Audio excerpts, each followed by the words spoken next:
On today's show, another Eastern Conference showdown for the Bucks, another young team and a different look Pistons team.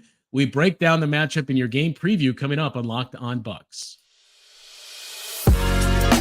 You are Locked On Bucks, your daily Milwaukee Bucks podcast, part of the Locked On Podcast Network.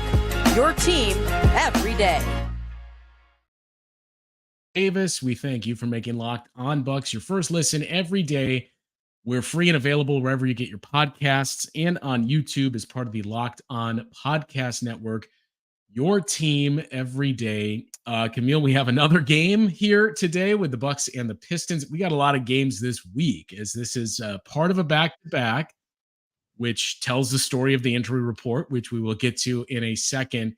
And on my show last night, I misspoke when looking at the back-to-backs and the way they're going to continue to manage Chris through these, thinking, okay, well, this is the last one you got to worry about. I forgot about next week where you have a back-to-back Friday and Saturday. But after that, who knows what the schedule is going to be that first week in December with the play-in tournament. But you don't have any back-to-backs once you get through next week until January when you have 3. So I think the hope is at that point, Chris will be past all these checkpoints and you won't have any back-to-backs to worry about for quite some time anyway. I know Chris himself mentioned the fact that he was hoping to get back up to his regular minutes allocation around the 7 or 8 game minute mark. But like you mentioned, we'll be curious to see how they continue to manage him on these back-to-backs. It makes sense to sit him on the first night of the back-to-back and see him play again tomorrow. It's a long season, as we've mentioned many times before. He's coming off of surgery and he's been unhealthy for the last season and a half, really working through some things. So taking our time with Chris and slow rolling him back into things, I don't have a problem with that. I just hope that the game plan is what is going to be best for his body so that he's able to play those big minutes come playoff time. And with Chris being out tonight, it's going to give some other young Bucks some more opportunity at playing time as well, which should be interesting against this younger Detroit Piston team. Yeah, maybe even AJ Green that I see some comments already calling for AJ Green. But yeah, we knew this was going to be the deal, at least for the last couple of weeks with the back-to-backs for Chris. So that full injury report, the only change for the Bucks has been Chris Middleton. And there's just been one game this season where it hasn't been an injury report of the 3 G League guys and Chris, or just the 3 G League guys. And that, of course, was the game that Marjan missed. So knock on wood, so far so good in terms of a health perspective for the Bucks. But Chris, the only notable name out with that right knee injury management on the Bucks side. There are 3 two-way deals as well of Ty, Lindell Wigginton, and Marquise Bolden will miss the game as well. For the Pistons, it's a much different story. And look, this, we'll get into it in just a moment. It's an intriguing Pistons team for a number of reasons. I think the splash they made in the offseason to bring in Monty Williams and make him the highest paid coach made them even more intriguing. But I know the Pistons were a team that, as you saw them more last year, for me, I wondered, okay, if depending on who they bring in with the coach, and even when there was thought of, man, could the Pistons win the lottery here and to bring in Victor, there's a lot of intrigue that, Bojan Bogdanovic is a vet that's going to stabilize things and could bring back some value as well. But the young guys that they have,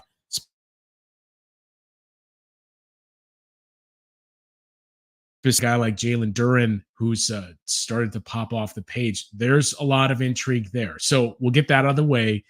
But we should preface by no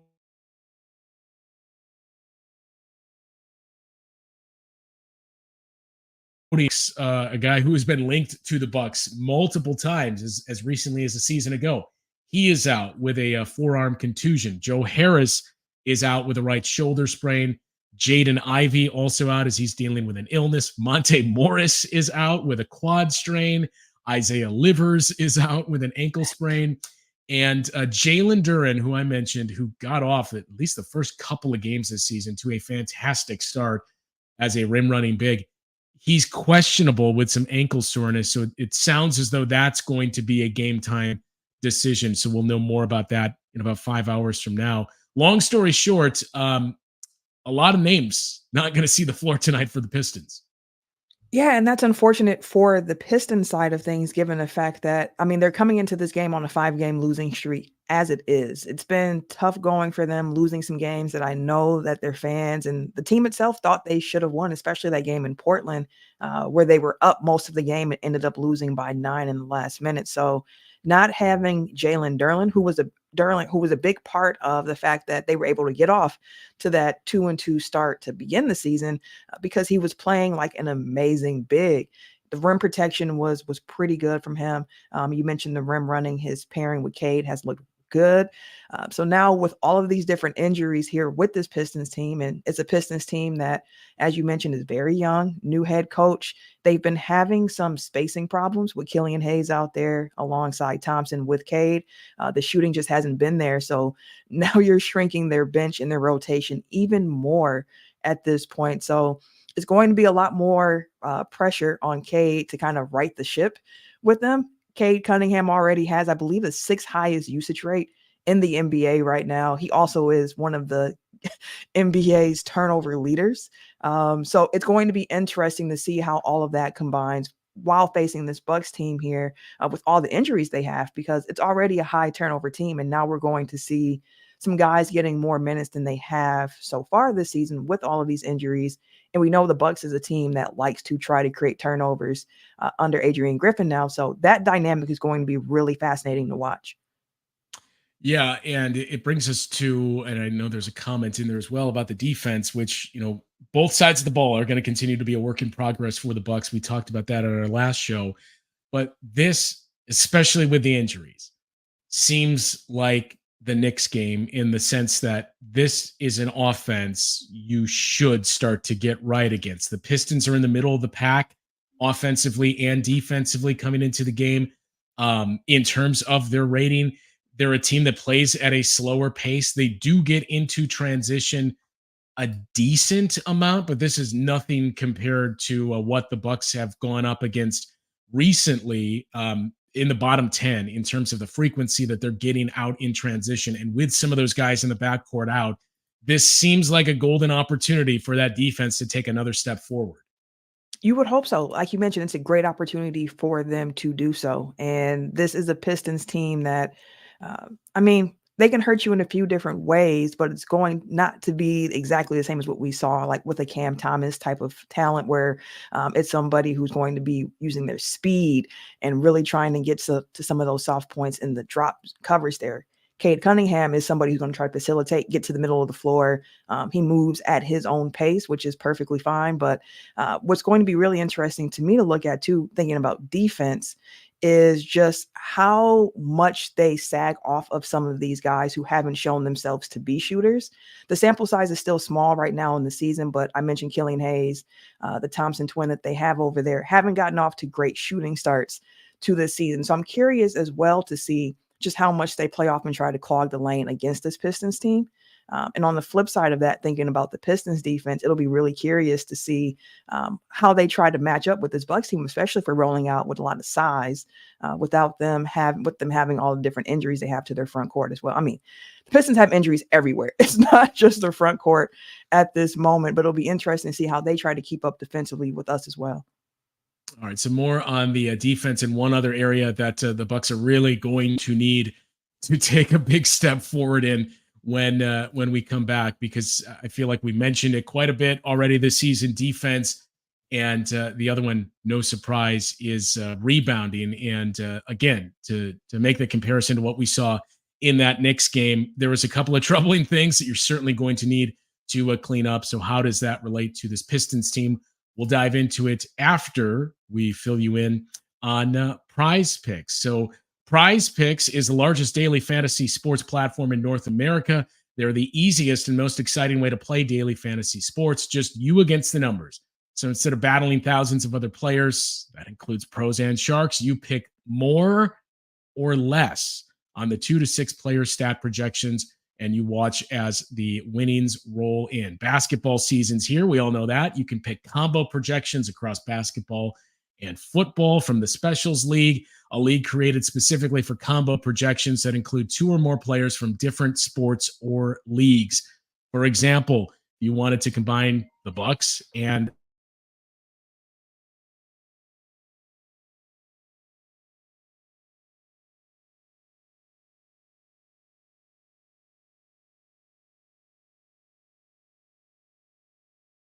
Drew Schultz. You can find community plays under the promos tab of the app to view entries from some of the biggest names in the Prize Picks community each week. Go to prizepicks.com/lockedonnba and use code LOCKEDONNBA for a first deposit match up to $100. Again, that website, prizepicks.com/lockedonnba, and use the code LOCKEDONNBA. You'll get a first deposit match up to $100. Prize Picks, daily fantasy sports made easy. I mentioned the transition aspect for it, Camille. Pistons transition defense has not been great either. They're in the bottom 10 in both the frequency they allow their opponent to get to and how frequently that opponent is scoring or how efficient they are. So look, it's going to be both sides of the ball for the Bucks, and this really seems like one of those games you need at this point in the schedule. Not to overlook the opponent, but there are going to be some weaknesses for this Pistons team, especially with the injuries that the Bucks should take advantage of. And you hope that they do. This is a game that, I mean, I would low-key think of this almost as a trap game a little bit, where you might be overlooking your opponent. You see the injury report, you see the fact that they're coming in on a 5-game losing streak, where it's like, okay, let's it's the Pistons. And I know for Bucks fans in itself, we think of the Pistons a certain way because the Pistons have been who they have been for the last few years. So you might look at it and be like, this should be an easy win. But those are the types of games where if you underestimate your opponent, even if they are, short-staffed or whatever the case may be, it could be detrimental to you. So for this game, like, the Bucks have to continue to build those good habits. We've seen the fact that they have been trying different defensive schemes. They've been poor transition defense, as we've mentioned. We saw them get a key stop in that Brooklyn Nets game in a transition situation where Giannis got the block. And normally that's a situation where the Bucks so far this season would have gotten eaten up. So you like to see that.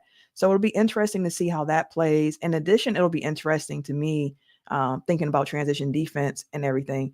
Isaiah Stewart, Big Stu, with Jalen out, like, it's going to be really interesting to see how he's able to step up. He's somewhat of an undersized big, so 6'8". It'll be really interesting to see how he matches up. I mean, Marvin Bagley the third, 6'10", so it'll be a good. I think I see a comment here saying it could be a good Portis game tonight from Warren in the comments, which it absolutely could be, because thinking of size and matching up, that could be a good one right there. Yeah, so you're going to have to deal with Cade Cunningham and Sir Thompson, too, who's also been off to a very, very good start. He's been kind of a Swiss Army knife for the Pistons, and he's been one of their better rebounders. To me, that's the other area to really focus on tonight. You're helped out with potentially, I know, Jalen Duren in this game, because he's been a monster on the glass to start the season for the Pistons, and a Sir Thompson as well for his rebounding by position. And that's the area when I talk about looking back at what stood out from the Knicks game, you were still in it, or allowed the Knicks to be in it despite your three-point shooting, despite a cleaned up defense, because of the rebounding and the offensive rebounding. And that has been an area where the Pistons have thrived. Now, some of those names are going to miss tonight's game or potentially miss it with an injury, but that's another area when we talk about cleaning up transition. To me, the rebounding is equally important, because you can shoot 60%, but if you're giving your opponents multiple chances at this level, they're going to convert on it. And those are also momentum swinging plays a lot of the times when guys are getting offensive rebounds, kicking it back out, and then they're able to convert. Like, you're just like, okay, we thought this possession was going to be over. Instead, we gave up a bucket, and now we got to get back. And it can be demoralizing if you're continuously getting beat on the glass over and over and over. That was one thing about these Bucks teams over the last few years where I've always looked at it as a strength, where it's like, okay, we have Big Brook out there, and we know that Brook himself, the rebounding numbers aren't going to show him having double-digit rebounding games, but he's always been very fundamental about boxing out and making sure that his teammates are able to clean up on the glass. So the Bucks can't slack in that area tonight, and they're going to have a concerted effort boxing out so that we can limit the Pistons' offensive rebounding attempts. Because, as you mentioned, having a wing like a Sir Thompson being able to come in and average 9 rebounds a game, like, this is a rookie wing who's averaging 9 rebounds a game. The shooting, as I mentioned, hasn't been great, but what he brings to the game defensively, he can muck it up a lot. So I'll be also looking forward to seeing who they put him on, because he can also just kind of leak off and try to get those boards and crash the glass really hard. So the Bucks are going to have to be pretty fundamental about that. making sure they have a body on somebody, that they're boxing out, and that they're not allowing more second opportunity chances to the Pistons team. Yeah, and that's offensively what stands out the most is obviously Cade Cunningham and the way that he has started this season. You mentioned Asir Thompson too, and how he's kind of done everything. He's done rebounding. He's been basically a backup point guard, especially with the injuries. So he's made a big impact early. But offensively, the other part that jumps out of it, this Pistons team, we saw it a lot with teams like the Bulls the last couple of years as well. They don't take a lot of threes. They don't make a lot of threes.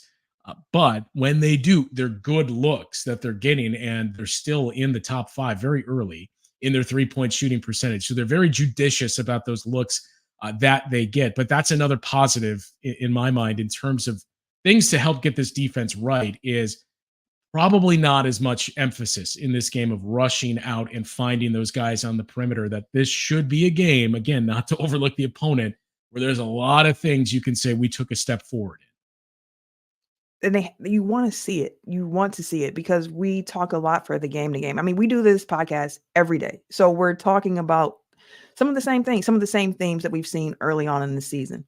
And what you hope starts to happen, especially for a team like the Bucks with championship aspirations, is that as the season continues to go on, the conversations are shifting away from some of the exact same things that you're seeing over and over and over.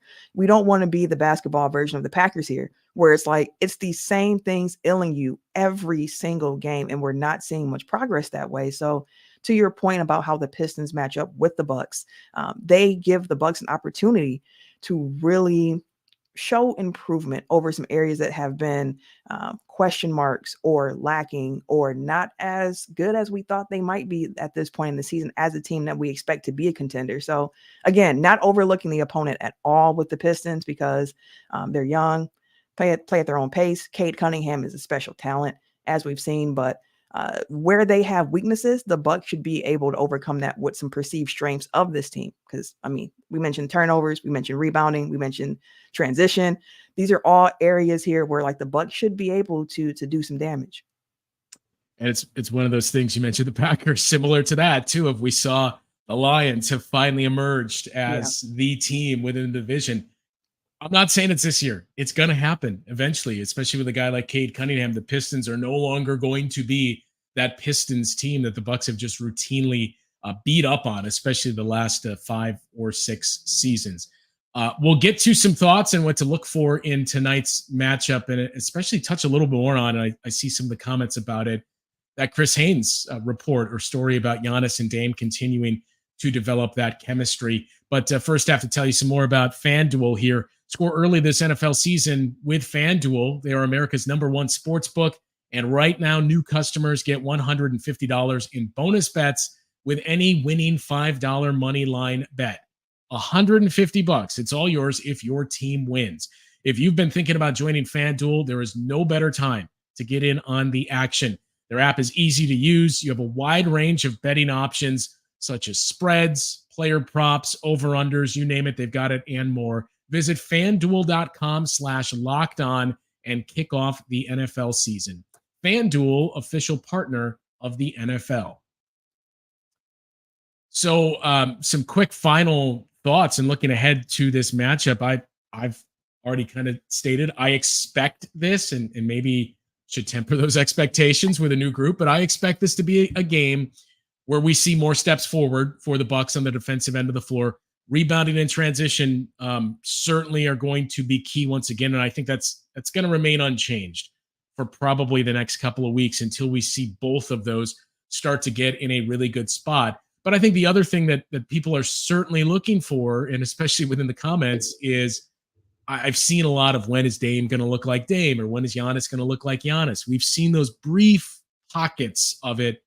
It's going to take time to develop that chemistry for two guys that haven't played together outside of all-star games for 6-7 games now.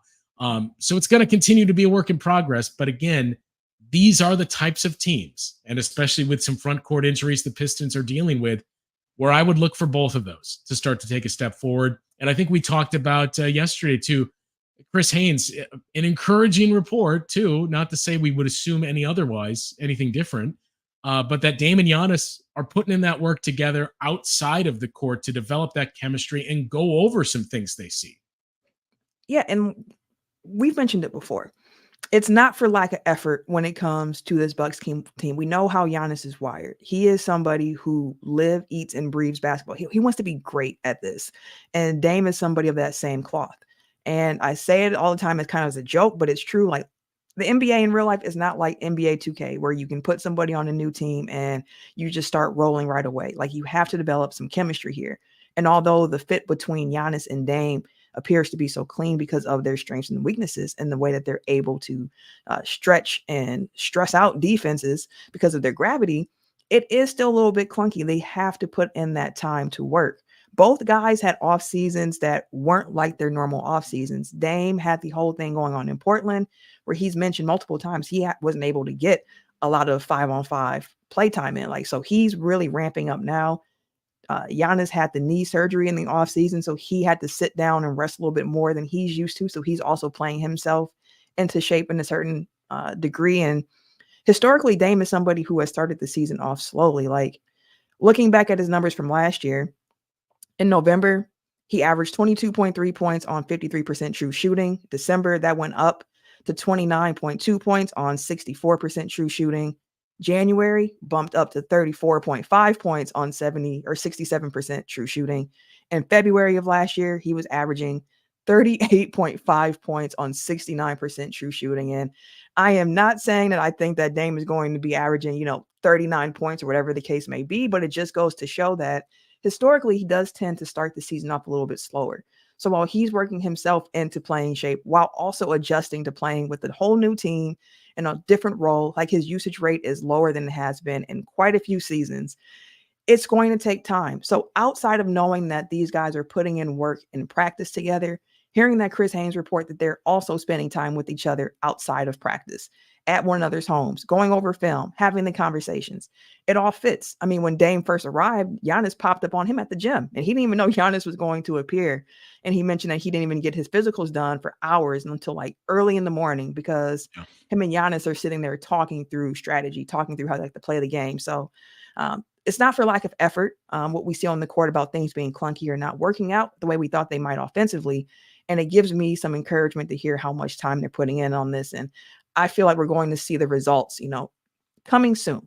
Not sure how soon that's going to be, but we know they're putting in the time and the effort behind the scenes. And I feel like that's going to show up on the court soon.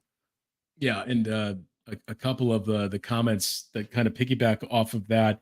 Dame a little too differential so far this season. You heard Griff ask that after I think it was either the Knicks game or after the game in Brooklyn, but he was basically asked the same thing and essentially said, yeah, but what we just went over too of like, well, Dame is still learning everything. Dame's learning new teammates, a new system, and trying to figure out where that place is. And Griff pointed out, I told him, I told Giannis and told Chris, I just need you guys to be you guys, and we'll go from there. And I think the other thing we touched on too is, we've seen 2 straight games. We obviously won't see it tonight of Chris closing the game and increasing his minutes. And the way Griff spoke about those 3 together of, man, I wish I could have it for 40 minutes and I can't wait until we get to that point. That's going to be a big piece of it too, because that changes a lot of the lineups you're seeing these guys with when Chris's minutes are still limited. So it's just going to take time is the big thing to get across in terms of their offense and their defense. And the other thing too, we touched on Giannis and how he's been used so far, but a lot of comments about his rebounding and the numbers not being where we saw. He obviously took a step forward against the Nets. I don't know about you. I think a lot of that it's going to continue to tick upward. A lot of it was early on, especially how Griff wanted this team to play defensively. You got your bigs away from the basket more frequently. That we've seen the good where you have Bobby Portis ripping the ball and leading to transition, but you want your bigs to play up and pressure the ball a little bit more. So until they find that right balance, you're probably going to see some of these. Man, Giannis only had 7 rebounds tonight. Yeah, it was which game? It was a recent game where he only had 1 defensive rebound. And I was like, that is very unlike Giannis to only have 1 defensive rebound in an entire game. And like you mentioned, he bounced back against the Nets the other night with double-digit rebounding effort, but scheme matters and where your guys are on the floor to be able to be in the right position to board. And that was a thing I mentioned earlier when I noticed with Malik Beasley, where I'm like, oh, he's really attacking the glass here. He's really trying to get some boards, which was strange for me to see. And I understand why. It's because, you're seeing our bigs playing up. So the guards had to crash at that time. So it'll be interesting to continue to watch how that develops with whatever scheme that they're going to be running primarily, or whatever schemes they're running dependent upon personnel on the floor, and who is going to be in position to be able to get those rebounds. Because like mentioned earlier, Sir Thompson, like that's a guy who's going to be crashing the glass from the wing position. So our wing guys are also going to have to make sure that they don't fall asleep or try to leak out or think about anything else besides securing the ball to end that possession before they continue on the other end on the floor. Yeah. I'm gonna keep an eye on rebounding tonight, and hopefully that's an area where the Bucks can take a step forward. We mentioned transition, something that I think we're going to keep an eye on both sides of the floor for who knows how long, until it seems like this team can get into the right spot. And also, I wouldn't be surprised. We saw it in the second half. If you see even more zone tonight, especially against the Pistons team that we said doesn't take a lot of 3-point shots, those are the teams that you can roll that out against even more. But hopefully this is a get right, feel good game that we see tonight between the Bucks and the Pistons. And we have good things for you and Frank to discuss on the post-game pod tonight. That's the hope. That is the hope, that when we come back here tonight with Frank and we're discussing the game, that we have some positive things to talk about. That one, that's a Bucks win. First and foremost, hoping for a Bucks win tonight, but just also seeing the team continue to progress forward in some areas where we know they can clean things up at, because we're not used to the Bucks being a bottom third defense in this league over the last few years with Bud, and with as much of an emphasis as that was. And I mentioned on our show the other day with Giannis saying, like, we know our identity at this point. We just have to figure out what personnel works and figure out how we're going to do this. But we know our identity, and I have confidence that we're going to be able to be who we know we can be. It's just we got to figure it out. So this is another game, another chance for them to try to figure that out. I see someone in the comments quoting some Dame bars. We know Dame loves the rap, and apparently Dame said, I get 50 on the Pistons and that energy consistent. So hopefully tonight, maybe Dame can do something a little special for us. I'll settle for 40. Like if Dame has another 39 in number 40, that's more than fine too. So Camille and Frank will be back tonight with the post-game pod again. Hopefully this is like the Bucks Pistons of old matchups, and we're recapping a big win here, and the defense especially taking another step forward. I think we'll do this again tomorrow, or we'll do another pregame game preview pod with the Bucks in Indianapolis to take on the Pacers, and that is going to be a lot different than this one. When you talk about Brooklyn, we'll get into it on tomorrow's show, but a lot more similar to Brooklyn in the way they get up and down the floor. They've got one of the best offenses in the league. It reminds you what Rick Carlisle was doing with Luka early on in Dallas, and the way Tyrese Halliburton has played. So we'll take a look at that one. I got to shave because we got a home game tonight. So if you're at the game, stop by and say hello. I think we're in 117. And Camille and Frank will have you guys for the post game to wrap up what we saw tonight. For Camille, I'm Justin. We will talk to you guys later.